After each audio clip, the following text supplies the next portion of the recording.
दोस्तों स्वागत है हमारे YouTube चैनल में। मेरा नाम है आशीष और आज मैं आप लोगों को NCERT क्लास 9th का मैथ का चैप्टर 12 का प्रश्नावली 12.2 का क्वेश्चन नंबर 9 बताने वाला हूं। तो चलिए स्टार्ट करते हैं। क्वेश्चन नंबर 9 क्या कहता है? एक खेत समलंब आकार का है। समलंब किसे कहते हैं? तो जिसकी दो समांतर भुजा होती है और दो असमांतर भुजा होती है उसे कहते हैं समलंब। तो एक खेत जो है ना वो समलंब आकार का है। देखिए समलंब कैसा होता है, इसका दूगो भुजा समांतर होता है और दूगो भुजा जो होता है वो असमांतर होता है। ये उल्टा नाव की तरह होता है, ठीक है। तो समांतर भुजा कौन सा होगा? ये और ये क्या है? समांतर भुजा है। और ये क्या है? असमांतर भुजा है। क्या कहता है? समांतर भुजा कितना है? 25 मीटर और 10 मीटर है। समांतर भुजा है 10 मीटर और 25 मीटर। तो ई हो जाएगा 10 मीटर, इधर हो जाएगा 15 मीटर। ये क्योंकि ये 10 और 15, क्योंकि देखिए 15 और 10 मिलकर कितना हो जाएगा? 25 हो जाएगा। यहाँ पर 15 मीटर और 10 मीटर कर दिए, ठीक है। यहाँ पर ऐसे क्यों किए? क्योंकि हम यहाँ पर एक रचना करेंगे। रचना क्या करेंगे कि एक लंब खींचेंगे तभी ये सवाल हल हो पाएगा। तो समांतर भुजा है 25 मीटर और 10 मीटर, जबकि असमांतर भुजाएं 14 मीटर और 13 मीटर है। असमांतर भुजा कौन सा होगा? ये और ये। कितना कहता है? एगो है 14 मीटर और एगो है 13 मीटर, ठीक है। इस खेत का क्षेत्रफल ज्ञात करें। ये जो समलंब आकार का खेत है इसका क्षेत्रफल निकालना है। तो क्या करते हैं कि एक रचना करते हैं अपने मन से। इसको क्या करते हैं? इसको मिला देते हैं। किससे? इससे मिला दिए और फिर इसको क्या करेंगे कि एक त्रिभुज का निर्माण कर लेते हैं। इसको मिलाएंगे इससे। मिला देने के बाद देखिए ये क्या हो जाएगा? लंब हो जाएगा 90 डिग्री, क्योंकि हम यहाँ पर किसका रचना किए हैं? लंब का रचना किए हैं 90 डिग्री का।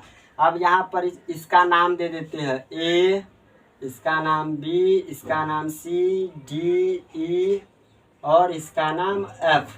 तो क्या करेंगे? जब ई 13 मीटर है तो ये भी भुजा कितना हो जाएगा? 13 मीटर। ये कौन सा भुजा है? असमांतर भुजा है ना। तो ई 13 मीटर है असमांतर भुजा, तो ये भी कितना हो जाएगा? 13 मीटर हो जाएगा। अब बताइए ये क्या है? ये त्रिभुज बन गया। ये जो है ए सी एफ, ये क्या है? एक त्रिभुज है। तो देखिए त्रिभुज में तीनों भुजा पता है हमको, 15, 13 और 14। तो क्या बताए थे कि जब त्रिभुज में तीनों भुजा पता रहेगा तो क्या निकालेंगे? एस निकालेंगे। देखिए इस त्रिभुज में चलते हैं ए सी एफ में। क्या लिखेंगे? त्रिभुज ए सी एफ में बताइए कोण बी क्या होगा? 90 डिग्री होगा। कोण बी जो होगा वो 90 डिग्री होगा। इस त्रिभुज का क्या कर रहे हैं कि क्षेत्रफल निकाल रहे हैं। किससे? हिडोन के सूत्र से। देखिए एस निकालेंगे सबसे पहले, ए प्लस बी प्लस सी बट्टा में 2। ये एस निकालने का सूत्र होता है ना, तीनों भुजा को जोड़कर 2 से भाग देंगे। तो क्या है भुजा? 14 प्लस 13 प्लस 15 है। अब बट्टा में क्या हो जाएगा? 2 हो जाएगा। इस तीनों भुजा को जोड़ दिए और 2 से भाग दे दिए तो कितना हो जाएगा? 5 3 8 8 4 12 का 2 हासिल 1 1 1 2 3 और 1 4, 42 बट्टा 2 से कटेगा। 2 दूना 4, 2 1 2, 21। तो बताइए एस का मान कितना निकाल लिए? 21। अब क्या करेंगे? इस त्रिभुज का क्षेत्रफल किस सूत्र से निकालना है? हिडोन के सूत्र से। तो क्या लिखेंगे? त्रिभुज का क्षेत्रफल, त्रिभुज का क्षेत्रफल बराबर root under S into S minus A into S minus B into S minus C. ये किसका सूत्र होता है? हिडोन के सूत्र का। तो यही फार्मूला होता है। फार्मूला लगा दिए। अब क्या करेंगे कि रूट अंडर एस का मान कितना निकाले हैं? 21 निकाले हैं ना एस का मान। तो 21 इंटू 21 माइनस ए का मान क्या हो जाएगा? 14। ए का मान हो जाएगा 14 और इधर आइए एस का मान निकाले हैं 21 माइनस बी का मान क्या ले लेंगे? 13।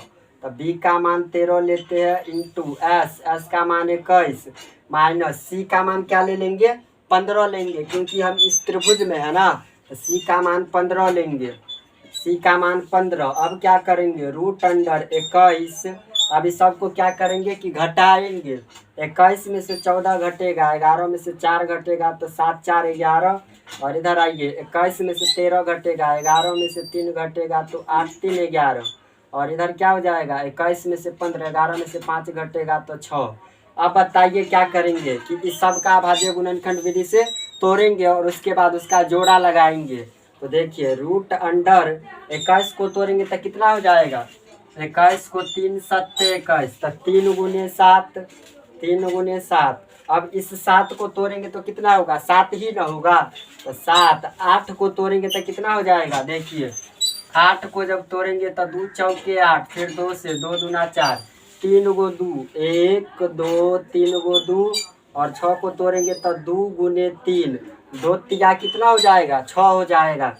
अब देखिए इसमें किसका किसका जोड़ा लग रहा है और किसका जोड़ा नहीं लग रहा है। तो इसमें 3 का गो है, 1 2, 2 गो 3 है, तो 2 गो 3 में से एगो 3 बाहर निकलेगा ना, एगो 3 बाहर आएगा। 7 का गो है, 1 2, तो 2 गो 7 में से एगो 7 बाहर आएगा। 7 2 का गो है, 1 2 3, 4 गो 2 है, तो 4 गो 2 में से 2 गो 2 बाहर आएगा ना, 1 2 गो 2 बाहर आएगा। सबका जोड़ा लग गया। तो जब सबका जोड़ा लग गया तो रूट में किसी को रखने की ज़रूरत नहीं होती है। रूट में कौन जाता है, जिसका जोड़ा नहीं लगता है। लेकिन इसमें देखिए सबका जोड़ा लग गया तो रूट देने की कोई ज़रूरत नहीं है।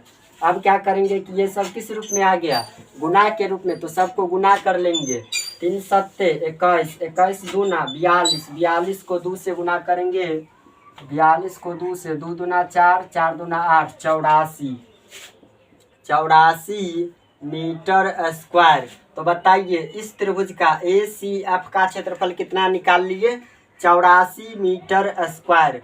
अब क्या करेंगे, सो देखिए अब क्या करेंगे, ये क्या है, त्रिभुज है ना, ACF क्या है, एक त्रिभुज है। तो क्या लिखेंगे, त्रिभुज ACF का क्षेत्रफल बराबर, ये त्रिभुज है तो त्रिभुज का क्षेत्रफल क्या होता है, यहाँ पर देखिए समकोण लगा है ना, 90 डिग्री है। तो त्रिभुज का क्षेत्रफल का फॉर्मूला कौन सा लगाएंगे, 1/2 आधार गुने ऊंचाई। देखिए 1/2 आधार गुने ऊंचाई, आधार गुने ऊंचाई। ये फार्मूला क्यों लगाए, क्योंकि हमको ऊंचाई निकालना है। ऊंचाई पता रहेगा तब ना समलंब का क्षेत्रफल का फार्मूला लगेगा।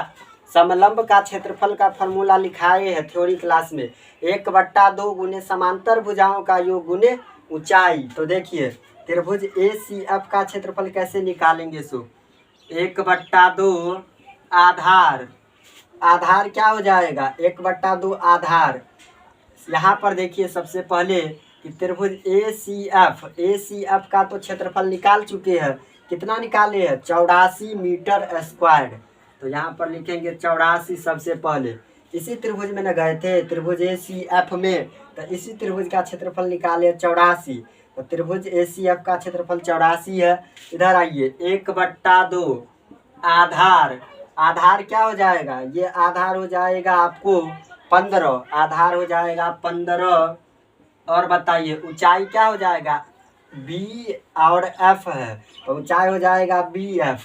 यहाँ पर क्या हो जाएगा, ऊंचाई BF। अब बताइए कटेगा, कितना से कटेगा, 5 तिया, यहाँ पर तो 3 से 8 में 6 घटेगा, 2 पर 4, 24 हो जाता है, कट जाएगा। 3 पंचे 15 और 3 दूना 6, 8 में से 6 घटेगा, 2 पर 4 24, 3 अट्ठे 24, कट गया। तो बताइए कितना आ गया, इधर बचा 28 और इधर 5 को BF से गुना करेंगे तो 5 BF। बट्टा में क्या हो जाएगा, 2। 28 के बट्टा में कुछ नहीं रहता तो क्या रहता है, 1 रहता है। और 5 BF को 1 से गुना करेंगे ना, कितना हो जाएगा, 5 BF। और इधर आइए, यहाँ पर क्या कर रहे हैं, क्रॉस मल्टीप्लिकेशन। 28 को 2 से, 28 दूना 56 हो जाएगा। तो इधर BF बराबर 56, 5 गुना वाला बराबर किस पास जाएगा, तो बट्टा के नीचे हो जाएगा, 56/5 मीटर। तो BF का मान कितना आ गया, 56/5। और ये जो BF है ये क्या है, ऊंचाई है ना, तो ऊंचाई कितना आ गया आपको, ऊंचाई का मान आ गया आपको 56/5 मीटर। अब क्या करेंगे कि ऊंचाई तो निकाल लिए, अब समलंब का क्षेत्रफल का फॉर्मूला लगाएंगे। आप पहले यहाँ तक नोट कीजिए। अब क्या करेंगे, देखिए ऊंचाई कितना निकाल लिए, 56/5 मीटर। ऊंचाई कैसे निकला, एक बार इसको फिर से समझिए। सबसे पहले क्या किए कि रचना किए कि ऊंचाई लंब का रचना कर लिए, ठीक है। उसके बाद इसको मिला दिए इससे, तो एक त्रिभुज का निर्माण हो गया ACF। तो क्या किए, एक बार त्रिभुज ACF में गए, तीनों भुजा पता था तो S निकाले तो आया 21। तो इस त्रिभुज का क्षेत्रफल किस सूत्र से निकालेंगे, हेरोन के सूत्र से। तो हेरोन का सूत्र लगाए तो कितना आया, 84 मीटर। क्या कि ऊंचाई कितना निकाले, 56/5 मीटर। तो त्रिभुज का क्षेत्रफल लगाए तो कितना आया, 84 मीटर स्क्वायर। तो इस त्रिभुज में गए, ये क्या है, त्रिभुज है। तो त्रिभुज का क्षेत्रफल का फॉर्मूला क्या होता है, 1/2 आधार गुने ऊंचाई। इस त्रिभुज का क्षेत्रफल निकाले है 84। तो 84 1/2, आधार क्या हो गया 15, और ऊंचाई के जगह पर, ऊंचाई हमको तो नहीं ना पता, ऊंचाई आपको निकालना है। ऊंचाई के जगह पर क्या लिखे, BF लिखे। उसके बाद देखिए ये कट गया कितना से, 3 से, 3 पंचे 15 और 28 से कट गया तो कितना आ गया 28। और इधर 5 को BF से गुना किए, 5 BF बट्टा में क्या है 2। अब यहाँ पर क्या किए कि क्रॉस मल्टीप्लीकेशन किए, 5 को BF से, तो 5 BF 28 दूना 56, तो BF बराबर 56 और 5 गुना वाला स्क्वायर बट्टा के नीचे। तो ऊंचाई निकल गया 56/5 मीटर। आपको निकालना क्या है, समलंब का क्षेत्रफल निकालना है ना। अब क्या करेंगे, ऊंचाई जब निकल गया तो समलंब का क्षेत्रफल का फॉर्मूला लगाएंगे। समलंब का क्षेत्रफल, समलंब का क्षेत्रफल का फॉर्मूला क्या लिखाए थे, 1/2 गुने समांतर भुजाओं का योग।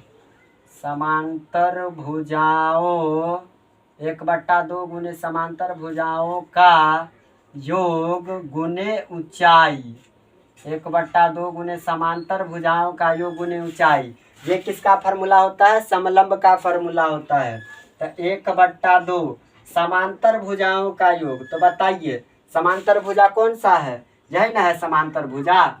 समांतर भुजा तो यही है ना। क्या कहता है प्रश्न में, समांतर भुजा दिया गया है 25 मीटर और 10 मीटर दिया गया था। समांतर भुजाओं का योग का मतलब क्या होता है, प्लस जोड़। तो 25 प्लस 10, समांतर भुजाओं का योग कर दिए। गुने ऊंचाई कितना निकाले हैं, 56/5 निकाले हैं।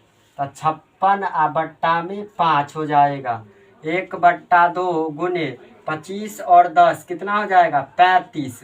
ये किस रूप में है, प्लस के रूप में ना। तो 25 10 35 हो गया। और इधर क्या बचा है, 56/5 बचा है। कटेगा 2 से, 28 मरतबे, 2 दूना 4, 2 8 16, 5 से कटेगा 7 मरतबे, 5 7 35। तो कितना बच गया, 7 गुने 28। अब क्या करेंगे, 28 को 7 से गुना कर लेंगे।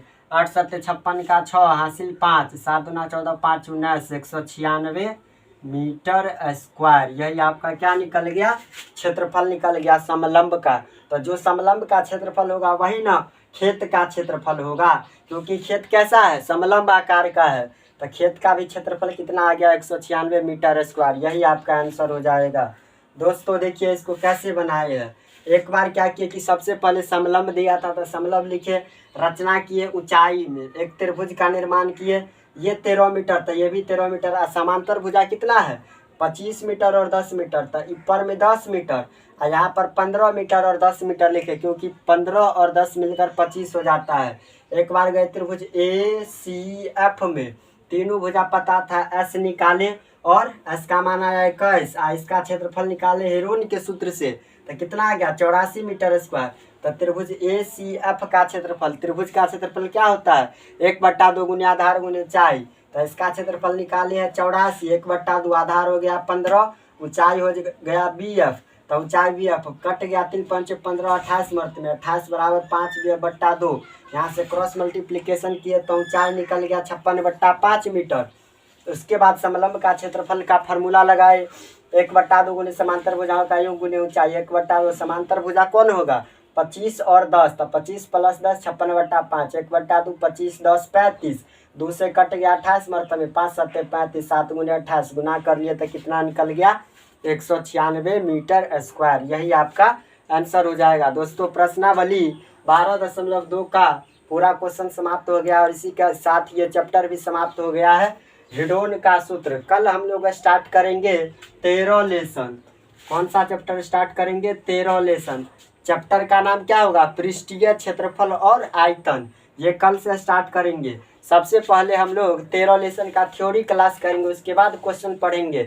तो कल क्या करेंगे कि पृष्ठीय क्षेत्रफल और आयतन का थ्योरी बताएंगे। अगर वीडियो अच्छा लगे तो लाइक कमेंट शेयर और सब्सक्राइब कर दीजिएगा। मिलते हैं नेक्स्ट वीडियो में, तब तक के लिए जय हिंद जय भारत।